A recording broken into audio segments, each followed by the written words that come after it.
Hello young doctors, in this video we shall be discussing about enzymes as catalyst. तो हमारी body में जितनी भी बायोलॉजिकल रिएक्शंस होती हैं उनको कैटलाइज करने के लिए we have enzymes. So enzymes are biochemical catalyst. और जो ये एंजाइम्स होते हैं ना, they are proteinaceous in nature. और प्रोटीन्स दो टाइप के होते हैं, ग्लोब्यूलर एंड फाइब्रस. तो ये कौन से वाले प्रोटीन्स है? They are all globular proteins.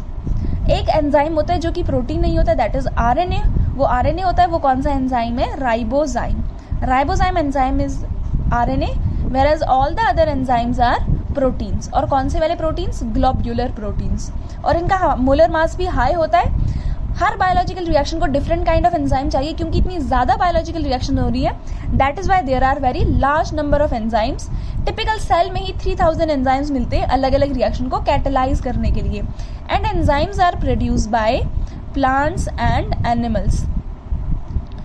Enzymes बहुत ज़रूरी होती हैं बायोलॉजिकल प्रोसेसेस के लिए. अगर एंजाइम्स नहीं होंगे तो प्रोसेस काफ़ी स्लो हो जाएंगी. Even simple digestion would take 50 years to digest. अब एंजाइम्स का नेमिंग जो होता है that is very simple. For example, if we are doing inversion of cane sugar. Cane sugar is C11, C12, H22O11 sucrose. ये cane sugar है.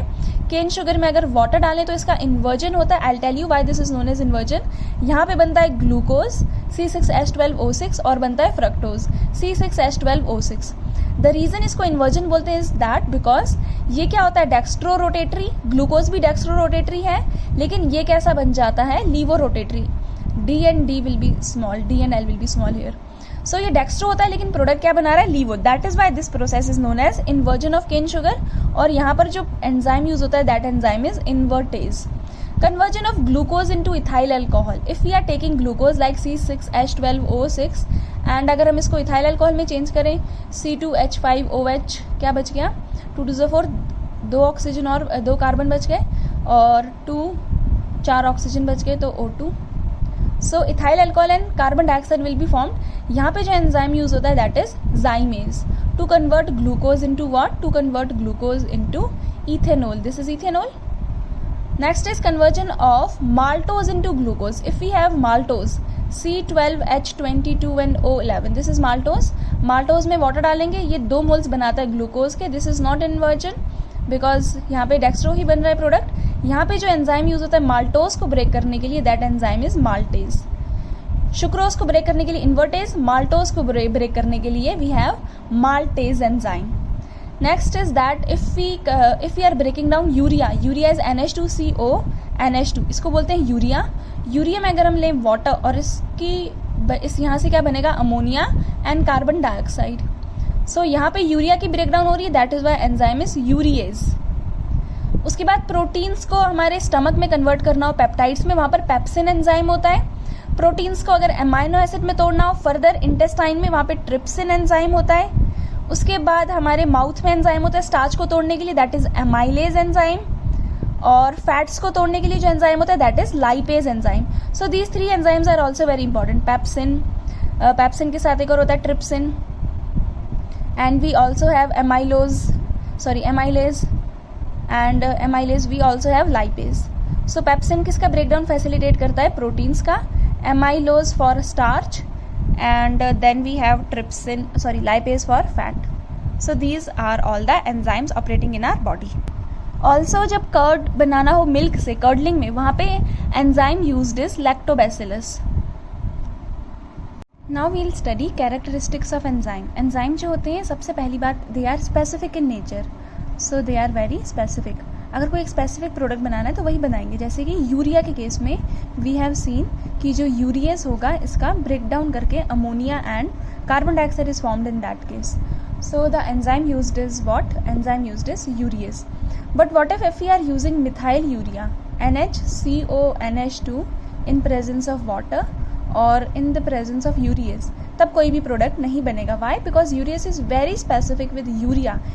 सिर्फ इसी से अमोनिया बनाता है और इवन मिथाइल यूरिया से भी जो है ये एन मिथाइल यूरिया से भी ये अमोनिया नहीं बनाएगा. So this is the specificity of an enzyme. And secondly they are very efficient in nature. So second property और second characteristic of their efficiency, बहुत ज़्यादा एफिशिएंट होते हैं. वो रिएक्शन को 10⁻² तक के फैक्टर से भी इंक्रीज कर सकते हैं. थोड़े से ही एंजाइम की रिक्वायरमेंट होती है और वो बहुत ज़्यादा रिएक्शंस को कैटलाइज करते हैं. So this is the efficiency of an enzyme. Third is their small quantity. सिर्फ थोड़ा सा ही क्वांटिटी में हमें अगर चाहिए होगा ये, तो that is also very highly efficient. Small amount और स्मॉल क्वांटिटी. फोर्थ जो है थोड़ा सा इंपॉर्टेंट है कि जो एंजाइम होता है ना, it only works under optimum temperature and optimum pH. So इसको टेम्परेचर भी ऑप्टिमम चाहिए और पीएच भी ऑप्टिमम चाहिए. कोई एक रेंज होगा, उसी में काम करेगा. अगर जो होगा मतलब अगर जैसे कि हम एंजाइम कैटलाइज रिएक्शंस की बात कर लें तो उसके मतलब पीएच डिफरेंट उसको चाहिए होता है, तो ऑप्टिमम पीएच और ऑप्टिमम टेम्परेचर चाहिए. अगर हमने टेम्परेचर कम दिया है तो उस स्टेज में क्या होगा, एंजाइम विल बी इनएक्टिव. अगर टेम्परेचर प्रॉपर दिया है और पीएच भी प्रॉपर दिया है, उस केस में क्या होगा, एंजाइम एक्टिव. और अगर टेम्परेचर उससे ज़्यादा दे दिया, उस केस में एंजाइम क्या हो जाएगा, डीनेचर्ड हो जाएंगे एंजाइम्स या प्रोटीन्स. जैसे एग को बॉयल करने से डीनेचुरेशन हो जाती है प्रोटीन्स की, वैसे ही. सो कम टेम्परेचर और कम पीएच पर इनएक्टिव, ऑप्टिमम टेम्परेचर पीएच पर एक्टिव, ज़्यादा टेम्परेचर पर डीनेचर हो जाएगा. So optimum temperature optimum pH की रिक्वायरमेंट के बाद ही एंजाइम काम करता है. This is the reason why some enzymes are present in our mouth, some are in stomach and some are there in intestine. Next, enzyme के जो activators होते हैं उनको हम बोलते हैं कोएंजाइम्स. एंजाइम के साथ साथ कोई एक्टिवेटर्स भी चाहिए होंगे. अभी ज़रूरत नहीं है, जैसे हमारे स्टमक में डाइजेशन की तो अभी एंजाइम है लेकिन वो काम नहीं कर रहे हैं. तो ये काम करना कब स्टार्ट करेंगे, जब इनको कोई आयंस मिलेंगे एज एक्टिवेटर्स. कोई एक्टिवेटर मिलेगा, उस एक्टिवेटर को बोलते हैं कोएंजाइम्स. नाउ कोएंजाइम मेटल भी हो सकते हैं, मेटल आयंस जैसे कि सोडियम, मैंगनीज, कॉपर, कोबाल्ट, ऐसे भी हो सकते हैं. या फिर कोएंजाइम कोई दूसरे एंजाइम्स भी हो सकते हैं, या नॉन प्रोटीन पार्ट भी हो सकते हैं जिसको प्रोस्थेटिक ग्रुप कहते हैं. सो एंजाइम जो हो सकते हैं ये नॉन प्रोटीनिशियस भी हो सकते हैं, उसको प्रोस्थेटिक ग्रुप कह सकते हैं. या ये मेटल आयंस भी होते हैं जैसे कि सोडियम, मैग्नीशियम, मैंगनीज, ये सब. फिर आता है enzymes, inhibitors and poison. Activity of enzyme को भी स्लो डाउन करने के लिए हम कुछ सब्सटेंसेस का यूज करते हैं, उन्हीं को बोलते हैं इनहिबिटर्स एंड पॉइजन, जैसे हमने कैटलिस्ट के केस में देखा था. नाउ हम देखेंगे मैकेनिज्म एंजाइम कैटालिसिस का. That mechanism and lock and की मैकेनिज्म. जैसे हर ताले के लिए एक ही चाबी होती है, वैसे ही एंजाइम्स भी. Enzymes are highly specific in their nature. अब यहाँ पे लॉक एंड की वर्ड क्यों यूज़ किए हैं, क्योंकि एंजाइम में भी कुछ स्पेसिफिक रीजन होते हैं जिनको हम एक्टिव साइट कहते हैं. जैसे अगर हम एंजाइम ऐसे करके बना ले तो यहाँ पर ये दो क्या हो जाएंगी, एक्टिव साइट्स. सो ये एक्टिव साइट्स जो होती हैं इनमें कुछ फंक्शनल ग्रुप्स होते हैं. इन एक्टिव साइट्स में NH2 फंक्शनल ग्रुप हो सकता है, COOH फंक्शनल ग्रुप हो सकता है, एसिड वाला, अमीनो वाला, OH अल्कोहल वाला, थाई अल्कोहल वाला. ये जो फंक्शनल ग्रुप्स होते हैं ना, ये वीक बॉन्ड या वंडरवॉल्स इंटरेक्शंस बना सकते हैं सबस्ट्रेट के साथ. जैसा सबस्ट्रेट अगर ऐसे होगा तो इसके साथ ये वीक वंडरवॉल्स फोर्सेस या फिर मतलब वीक बॉन्ड बना सकते हैं इनके साथ. उसके बाद जो शेप होता है इसका वो इस तरीके का होता है कि इसमें जो है सिर्फ कोई एक ही पर्टिकुलर सबस्ट्रेट इसमें आकर फिट हो सके. तो ये सबस्ट्रेट है और ये क्या है, एंजाइम. सो इसकी स्पेसिफिसिटी की वजह से ही इसको नाम क्या दिया है, लॉक एंड की मैकेनिज्म. और जो स्पेसिफिक बॉन्डिंग होती है, इनकी बॉन्डिंग की वजह से ये क्या बनाते हैं, एंजाइम सबस्ट्रेट कॉम्प्लेक्स. जैसे अगर मैं यहाँ पे इनको बॉन्डेड स्ट्रक्चर बनाऊँ, so this will be what, this is enzyme substrate complex. Enzyme substrate complex ये हो गया लॉक, और ये किसकी तरह है, की तरह. और ये क्या बना रहे हैं, एंजाइम सबस्ट्रेट कॉम्प्लेक्स. अगर एक बार प्रॉपर ओरिएंटेशन हो जाएगी और अगर मॉलिक्यूल यहाँ पे मतलब रिएक्ट कर पा रहे हैं, अब सबस्ट्रेट आपस में रिएक्ट कर पा रहे हैं, उसके बाद फिर क्या होगा, प्रोडक्ट बन जाएंगे थोड़ी देर के बाद. प्रॉपर ओरिएंटेशन होने के बाद प्रोडक्ट्स विल गेट फॉर्म्ड. जैसे यहाँ पे सबस्ट्रेट का, तो सबस्ट्रेट जो है ब्रेक डाउन करेगा और यहाँ पे क्या बन जाएंगे, प्रोडक्ट्स. सो इस तरीके से प्रोडक्ट्स विल बी फॉर्म्ड. अब जो है they are free to leave the surface of enzyme. So enzyme जो था फिर से रीजनरेट हो जाएगा and enzyme is ready to bind with another we can say what, another substrate. So this is how products are formed by lock and key mechanism.